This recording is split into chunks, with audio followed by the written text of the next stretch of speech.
So for this video, I'll show you guys how I make coconut flavored rice.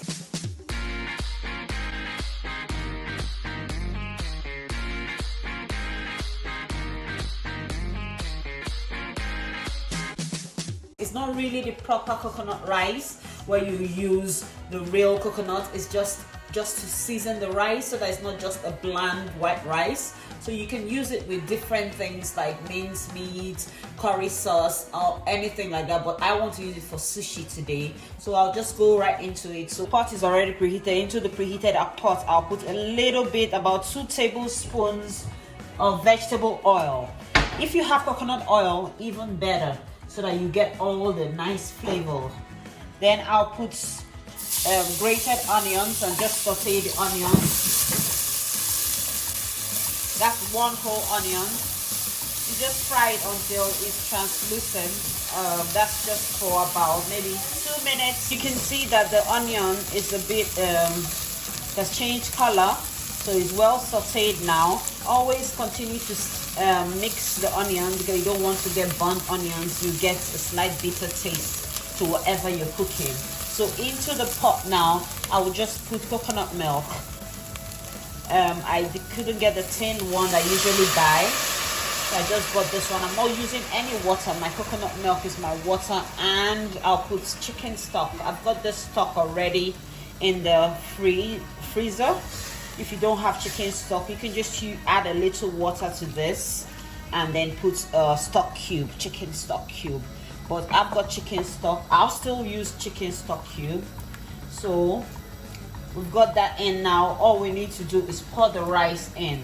I've just washed the rice. You do not need to parboil the rice. But if you are into parboiling your rice, if you want to use this coconut flavored rice for mince or for curry, then you can parboil it first, because that way it's not going to be sticky. But for sushi, I don't care if it's sticky or not. I want it sticky actually. So this is just the rice. I've washed the rice and I'm just going to pour the rice in. Give it a little stir, then add some seasoning. So I'm putting garlic granules. If you have fresh garlic, you can just chop it up or grate it and put it in. I'm putting ginger, my favorite 5 spices. I'll put a little bit of paprika, not so much because I don't want. So the last thing you need to do is add salt.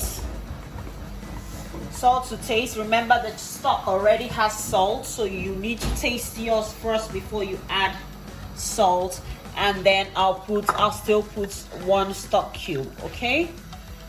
If you didn't use chicken stock, you could add 2 stock cubes. I'll put the ingredients that I'm putting in. I'll list them in the description bar below. You can use any brand. Put the stock cube in. Then you bring the rice to a boil. I'll put the lid on. So I covered the pot to let the rice come to a boil. As you can see, it's boiling now. Well, I'm gonna add just 1 last extra. You know, I like to add something to give my cooking extra flavor. That's parsley, chopped parsley. If you have dried parsley, that would be nice. I just didn't want it to be pure white, the color.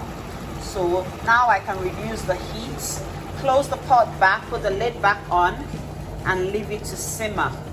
Okay, that way it won't burn, but it will cook. If you let it go on high heat, it's gonna burn because the coconut will release its oils and the rice will not be cooked, but it will start burning. Okay, so now I've just reduced it to the lowest gas mark, and I'll leave it to simmer until it has absorbed all the liquid.